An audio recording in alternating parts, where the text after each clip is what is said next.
जी अस्सलाम वालेकुम। तो विप्स कैसे हैं? उम्मीद करते हैं कि आप ठीक ठाक होंगे। तो आज हम इसकी ग्रे नाइट की एक सीडी स्टार्ट करने लगे हैं। इसकी हम लगा रहे हैं साइज रेजर का, कि हमारा रेजर का साइज कितना निकल रहा है। तो ये नीचे लेके आए जरा 139 इंच। जैसे कि हमने यहाँ पे लिखा है टोटल कमैश है हमारी 139 इंच, 18 अदर स्टेप है। इसकी टक्कर आ रही है 7 इंच की, और तैयार स्टेप हमारा बन रहा है 7 इंच 700 तक। तो इंशाल्लाह हमने तो ऐसे ये इसकी कमैश निकाली है। तो ये चाचा जी को मैं सीढ़ी स्टार्ट करवा रहा हूँ। इंशाल्लाह ये ग्रे नाइट की सीढ़ी है, लगा के मुकम्मल आपको जरूर दिखाएंगे कि ये हमने ये सीढ़ी लगाई है। ठीक है चाचा जी? ठीक। तो आप कुछ कहना चाहेंगे?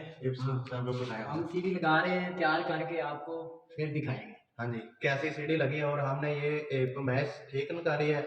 अगर मेरे भाई जो भी कारीगर हैं, अगर हम कोई गलती कतई कर चुके हैं तो आप लोग हमारे साथ शेयर कर सकते हैं, कमेंट में बता सकते हैं कि भाई इसकी टक्कर इतनी लगनी चाहिए, क्योंकि हम आइंदा से ख्याल से काम करेंगे जी।